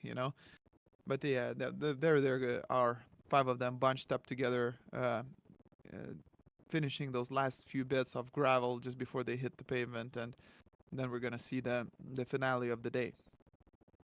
Yes, I think it's a wise move just to follow Lucas' wheel in a race, but you also have to have the legs to do so. He's not only technically very well rounded, but also very strong. So Absolutely, and another impressive thing about Lucas is that that guy just doesn't break into the corners. Somehow, she just flies in, flies out, gives a few pedal strokes to get over that corner, and his entry and exit speed is normally higher than most of his opponents. That's what helps him. That's what helps him being fast, and that's what helped him win the most prestigious Well Peak 500 race in Lithuania a couple of weeks ago. So yeah, Lucas is flying on those corners, and now he's strategically sitting right there in the wheels of the guys, waiting for his time to shine today. yes, Lukas Tolichka won Velo Peak 500 as Daiva Ragažinskienė did it in a women's race. Only by 5 seconds to the second place, but he did it. It's an individual start race, so not in a bunch. We'll see how the tactical acumen and the race smarts will benefit Lucas today. He has 1 in 5 odds to be Megre champions today. 50-50. He's either gonna win or not. But yeah, he is coming down to the finish line with the big guns here. We're gonna see Nicholas Roach, the guy has more experience and wealth of experience for the last 15 or 20 years actually. As a matter of fact, he's also commenting bike racing too. So give him a follow on Instagram. Interesting dude. And Amos Gudiškis one-on-one with Lukas Talachka. I think Amos has better odds in outsprinting him, but Rokas Kmieliauskas will definitely send a flyer if he has a chance. The dude has strong legs, and I would say if this was an uphill finish with the climb, I think Rokas would have the best chances in there. He's a smaller dude, mightily impressive riding in Tour of Lithuania once again. And there we go. Nicholas Roach sending it, and then Rokas Kmieliauskas, Eimantas Gudiškis responding, and then they're all giving it their best. Wow. Nicholas just saw an opportunity, and let's see how long that's going to last. He's looking back, taking a peek, seeing if everyone else is sitting on their wheel, and Lithuanians are not going to let him go. Eimas Gudiškis was first to respond, and then now Rokas is actually leading the chase and sitting on Nicholas's wheel, and then all of them are bunched up nicely. It's an interesting development in this race.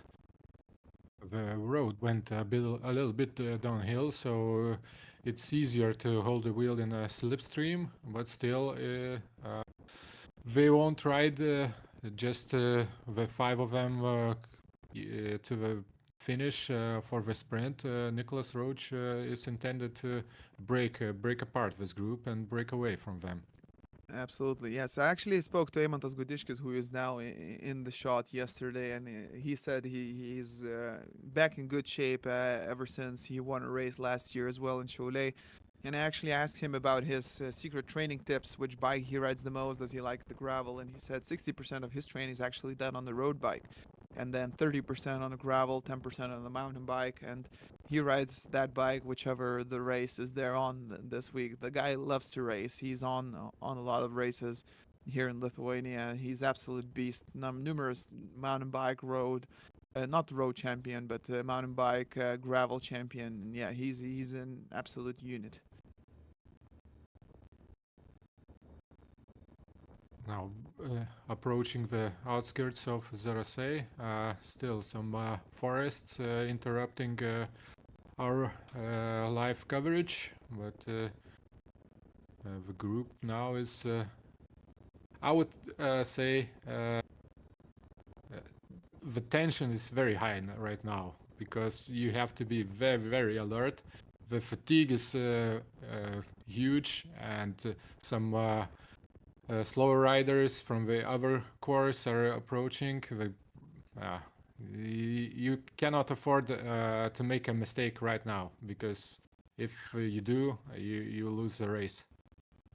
Yeah, absolutely. You got to be laser focused, and sitting on the wheel on a gravel bike is yet another challenge in comparison to road cycling, because I believe because of the road surface, which is really uneven, you got to be focused because the guy in the front might hit the pothole while being ready for it, and then you're just 1 second you lose you lose your focus and then you can go down so easily. Not for these guys, I guess. They're naturals. They're in the lead of the biggest gravel race in Lithuania, so they're doing all right. But uh, actually, seeing the 100K people being overtaken is a good, like almost like a metric to see how much faster these guys are bombing. And there is Indra Oh, from Ranglorious. Hey. oh, my teammate. Yeah, she made it. She made it to the live feed. Yeah, why did they mark the timestamp here, and then this can go into a post debrief about the race. You rode with the men leaders for a second here, but now yeah, back to the men's race. 5 of them looking at each other and seeing, yeah, Lucas at the back strategically placing himself. And do you reckon there are going to be more attempts from Nicholas to test the guys out, or is someone else is going to send a flyer? I think somebody should risk to break away just for a chance that the others will just look around for long enough to uh, make a significant gap and yeah, win the race in that fashion. But as it stands, everybody is very alert and the legs still keep responding. So yeah. Yeah, so we are at around 8 kilometers to the finish. I'm just wondering if Rokas, Lukas, and Amos are gonna devise some Lithuanian tactics. On the one hand, of course, the dudes are wearing different colors, meaning that they're representing different teams. On the other hand, do you wanna have Nicholas Roche as the winner of Megre, or do you want the Lithuanian standing on the top of the step? So I believe, yeah, anything can work out, and it should be a race of attrition, this gravel racing thing. But we're gonna have a road race on our hands, I believe. Yes, indeed, and it's a possibility of a Lithuanian uh, plot to ambush the internationals. Right now, we are seeing actually that Rokas is talking to Lucas about something. Could I wonder be, what they're talking about. It's like how badly are you screwed? Very. Me too. Okay, let's attack. and here comes Gudishkis also joining the chat. Yes. What are you thinking, Yeah, guys? exactly. Well, those two guys know that Amos has the best print out of the bunch, so I don't know if they're gonna include him into the conversations here, or we never know. We're gonna have to ask Giedrius to figure out what was the plot, but hopefully the plot works in our favor because we are of course biased and we want the Lithuanian standing on the top of the step. But at the same time, I'm incredibly ecstatic about the fact that there are 2 international guys ripping it on Lithuanian gravel courses, making this race so attractive. And who knows, maybe next year when we're gonna have Egan Svensson and Matej Mohoric and other big names who are racing in gravel, just hitting Lithuanian roads. Yes, and speaking about international participants, so Latvian Vosekans is a former winner of this race, so he has already the monument of winners in Zarasei has international name. Of course, it's very close to Latvia. We rode for 60 Ks in today's race in Latvian roads, so but It's a one third Latvian race, isn't it? Like, yeah. uh, It's interesting that Timo Mani didn't make it to the front selection, but again, bear in mind, guys, that Timo Mani boys, I saw them, I met and talked to them. They're smaller guys, and this course with the rolling hills and punchy climbs, they definitely suit the more muscular build. And look at Amos, look at his legs. He's a unit, and all of them. Look at Lucas's leg. They're fit guys. They're big guys. They can withstand the washboard. They can withstand the sandy bits, and they have the absolute power to get them over those rollers. And we don't have those big climbs like you do in the Western Europe. So it suits the bigger guys basically. This course, that's what I'm saying. yes, Elius Chivilis actually noted this that Timo Mani, those Africans are very strong on hills, but on Lithuanian gravel, there are a lot of fat and technical gravel roads. They are not they don't have the advantage as we do in local roads in Africa where there are a lot of hills. Which is basically the story of this race that we've seen so far. It's the five guys, quite big, quite definitely very, very strong in their legs. I've seen them. I've seen those legs. I've seen those legs from up front. They look impressive, mightily impressive, and that's the guys who made it to the road race part of this gravel national championship. And five of them, I believe, that's the part where they start looking around. They're gonna take a right-hander and they're gonna go right back to Zarasay, and then they're gonna hit that Paris-Roubaix style circle where they're gonna go around the hippodrome, velodrome, and then they're gonna hit the hill with the maximum sprint, which I hope is gonna be the part where they pick the winner. But by the way, can you imagine what's going on through their heads right now? I see Lukas Telachka always hanging at the back, just observing everybody. So tactically, maybe it's the best thing to do. Now Nicholas Roach went from the front to the back. Lucas didn't get into the rotation. Yeah, everybody's waiting for the finish, I guess, because as we saw in the women's race, there are technical bunny hops, like a grassy field that you must Overcome. steer your Conquer. Yeah.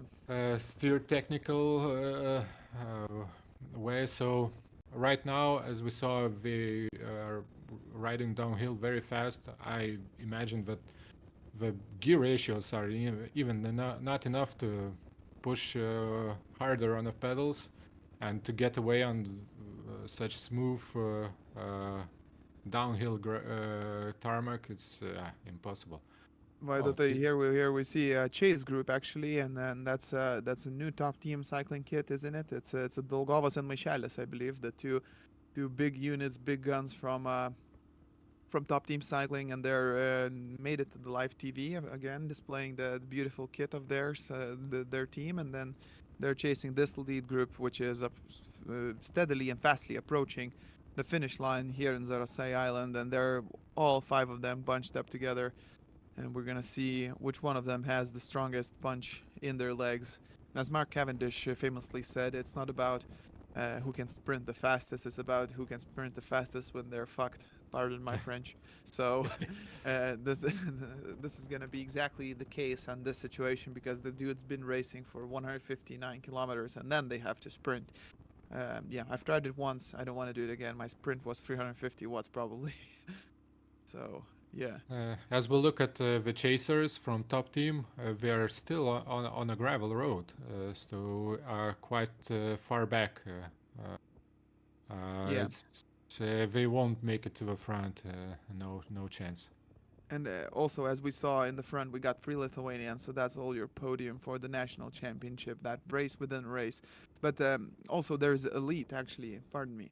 There's elite group, part of whom, Amos is in elite, so they are fighting for a podium in the national championship here. And Andreas Dolgovas maybe for a age group. Yeah, Dolgovas is riding in the age group, yes. And his teammate Lukas Telachka is waving to the Lucas, camera. Yeah. Right. So Lucas is in elite and Dolgovas is 35-39. Amos is in elite. And then Michelis is riding in elite as well. It looks like that all the gravel roads didn't make the difference for the 5 of them. It will be a 5-up sprint in a hippodrome on that short uphill kicker. I don't know about you, Vaidote, but to me, this is the biggest celebration of bike racing. I absolutely love the fact that we have that hippodrome with a kicker at the end, and I hope that they sprint their hearts out, because this is going to be an excellent marketing material for the next year. Of course. Yeah, always love myself a nice sprint finish. And yeah, I believe now they're gonna start tightening their shoes and looking at each other and seeing who is who and what's what, and who's been pretending, who's been faking it, because it's all about who has the strongest legs at the end. Some 100K participants are slowly approaching the finish line also. Yeah, and then we're seeing the leaders here that there's a little bit of a kicker coming back into the town. That's why they're standing up and just conquering that little hill, and then they're almost there. They're taking a right hand turn here, and that's the main road leading into Zarasai. Everybody's busy looking around, and the best place to be is at the back, ironically, where Lucas is riding for maybe 10Ks now. Always at the back, so he can see everybody in front of him. Well, I mean, if you don't have the legs to outsprint everyone, you got to be smart. And Lucas is definitely one of the smartest guys out there in the field. And, even the fact that he made this very select group. Of course, he has strong legs, but he's also very strategic about his placement and positioning. And mark my word, he can even deliver in this race. We'll see. We'll see. He can bomb in a corner and go downhill like crazy in that technical part and make a gap, maybe. As a matter of fact, that last hippodrome lap is actually quite tricky because it's like a false flat going up, and it's around around kilometer long. And if you open up too early, you might not have anything left in your legs for that little kicker up the end. So you got to be smart about it. You got to be smart with your approach and how you're gonna do it. Yes, if you overdo it too early, that last kicker can act like a handbrake in a car, where you just absolutely stop in your tracks. Theoretically and technically, your peak power should be the power as you're going across the line. So that's how much you need to leave it in the tank, unless you send an early flyer. But none of these guys seem to be doing so. So we're seeing all of them bunched up together, looking at each other, going through Zarasai. And yeah, we're approaching the finale of today, which is gonna be mightily exciting. It's not one person like that. Oh, there we go. There we Right go. into The corner. British guy. The British guy opens up the gap, and that's a very strategic move from his side. He knows what he's doing. And of course, everyone has to follow. There's no if or when or but. This is the last few 100 meters, so everyone has to follow. Some And gaps form, yes, and this tricky part with bunny hop. The most tricky is for our motorcycle. who missed the turn apparently. And then you know what, Vaidota, you keep commenting. I'll open the window right behind myself and I'll tell you what's happening. Yeah, who's first? Yeah, he's just driving around around the parking lot and will rejoin the racetrack. Oh, that's a very Milauskas attacking Gudiškis is following him, and then the third is the Dutch guy. Yeah, Roche got dropped, and then Palachka is fifth. Kmielauskas attacked, and then Gudiškis is following him. That's going to be the two guys who make it to the velodrome. And then remember, the velodrome is quite a long one. So let's see how that plays out. I hope we're going to get a live feed from the velodrome. It's not over yet. We are chasing back to the leaders. See how there are some gaps. Those are from 100Ks. So we see Lukas Tolichka. He's fifth. Tolachka is happily fifth, but it's an impressive result for him. And then the motorcycle is bombing those corners just to see. Nicholas is riding third, and then there is Amos, and then there's Rokas. Is that the case? Yes, it looks like that. So Roach, then the other international guy, and then it's three Lithuanians bunched up together. What a beautiful sight. No, that's Amos and Rokas together. Yes. So two Lithuanians battling it out in the last kilometer, approaching the finish line. Oh man, I'm putting my money on Amos. He has that 1500 watt sprint at the end of the race like nobody else in Lithuania. And he is in the better position for that sprint, sitting nicely and tightly right behind Rokas. So, although Rokas can deliver a quick, here comes Roach. Punch. Interesting. Is he gonna do a slingshot attack right before the finish? That could be that's a game changer to let him bridge back. Is the guy who is 40 years of age, experience beats young bloods? Is that gonna be the case? Ah, that's very Very interesting. interesting, yeah. Rokas is all the time at the front, so I don't think he's gonna leave anything in the tank for that sprint. And he's waiting for Amos to attack, and there goes Amos. There goes Amos, right into that little hill. He's not gonna let anyone overtake it from him, and yes, that's it. He's protecting his national championship for second year. Amazing victory, as you said. You cannot bet against Amos in such situation. Wow, wow, wow, He wow, was wow. effectively led out by Rokas Miliauskas, Wow. and into that last kicker, yeah, nobody was going past him. And we're handing it over to Yo. Chenkos, who is gonna take a interview from the guys right here.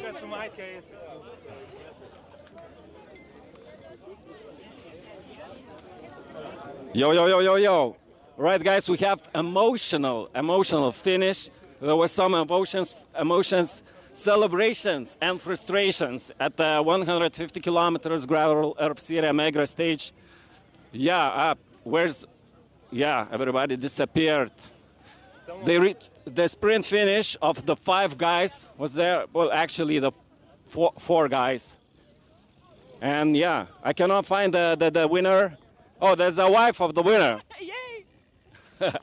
Eimantas Gudiškis won Lithuanian Gravel Championship second in a row, the same as in a female. Well, So, Nicholas!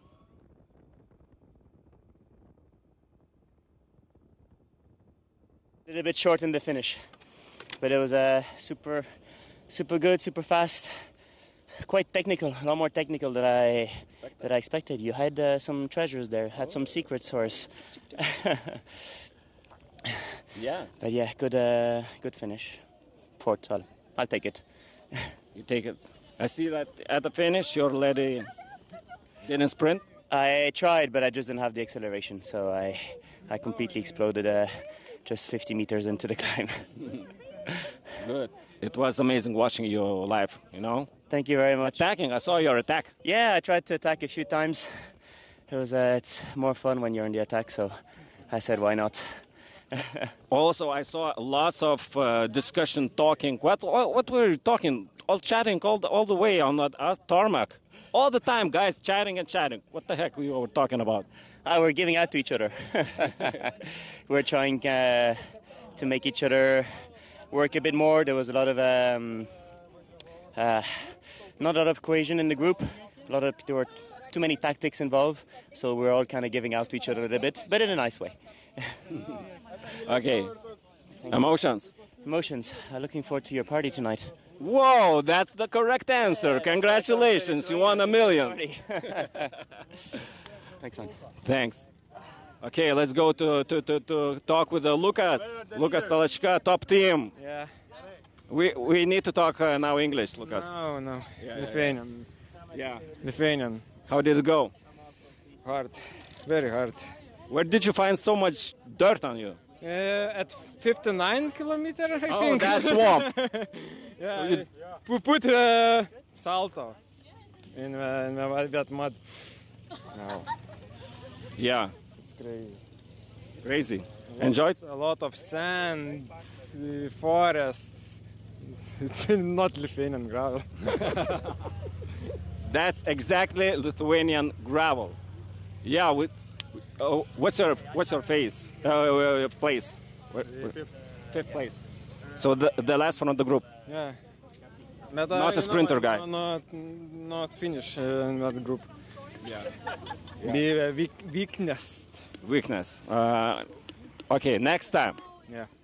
Lucas, congratulations. Thank you. Let's go. Let's go to talk with the winner of Gravel Earth Series Megre Stage in Lithuania, and also, the pictures with the winner. Let's wait.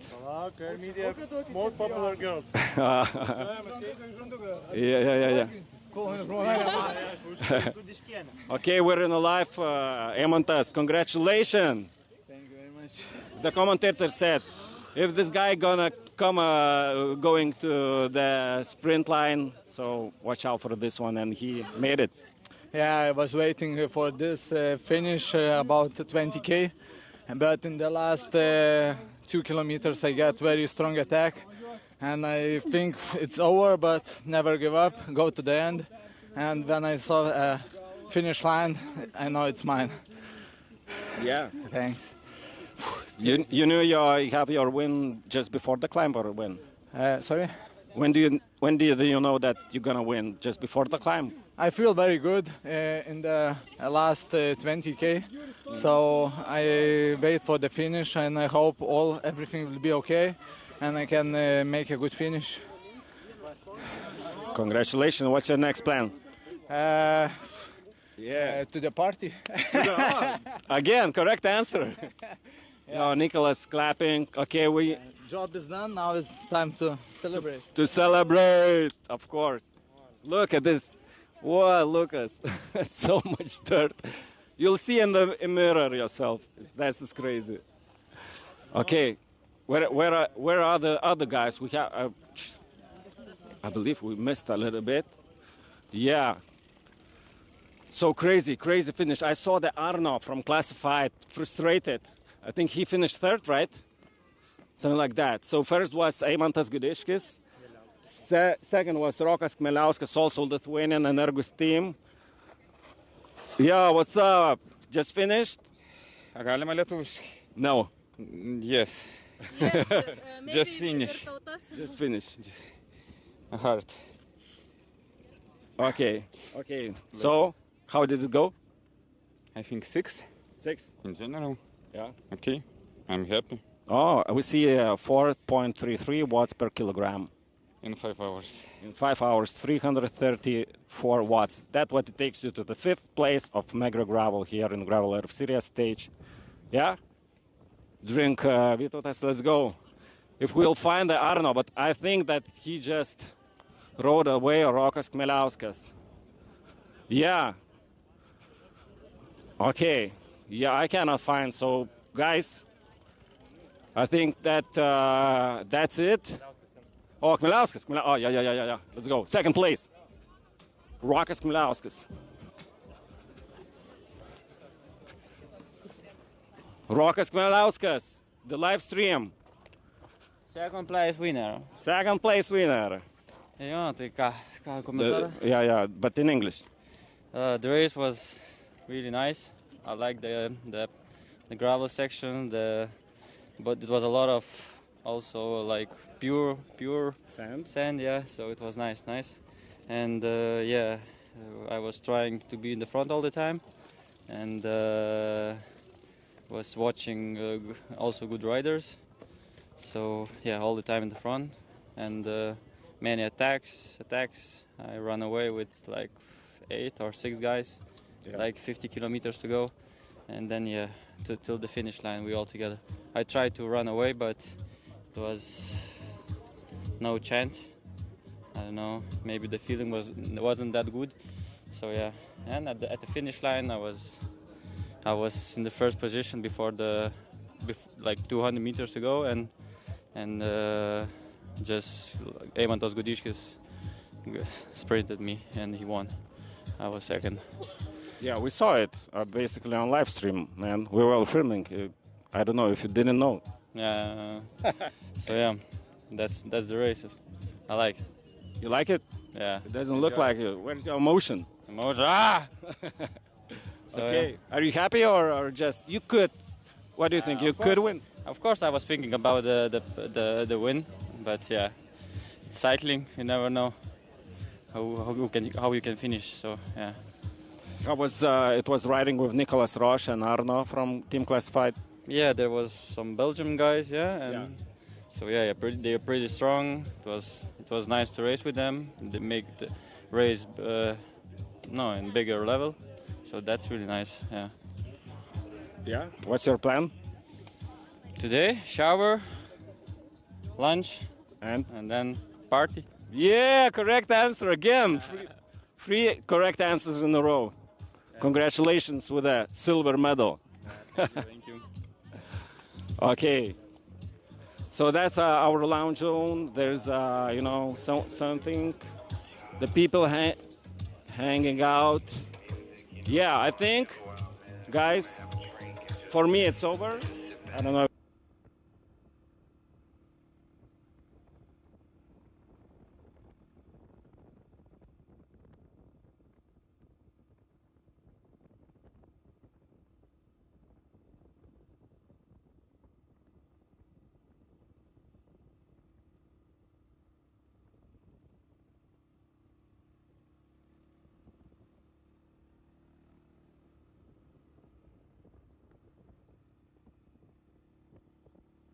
All right, guys, that was the live feed from the finish line, and Giedrus took an interview from our winners today. And there we go. We got another beautiful shot where Maišelis is finishing with Dolgovas together. Top Team Cycling represent the new kits, the most beautiful in the peloton, arguably for some. So there it is, and we're closing in on the tradition here in this live, and then the tradition is actually to go shower and then party all night. That's the beauty of this race, that everyone stays and everyone hangs out, tells their wartime stories, how everything went, and shares their love for cycling and their love for the sport.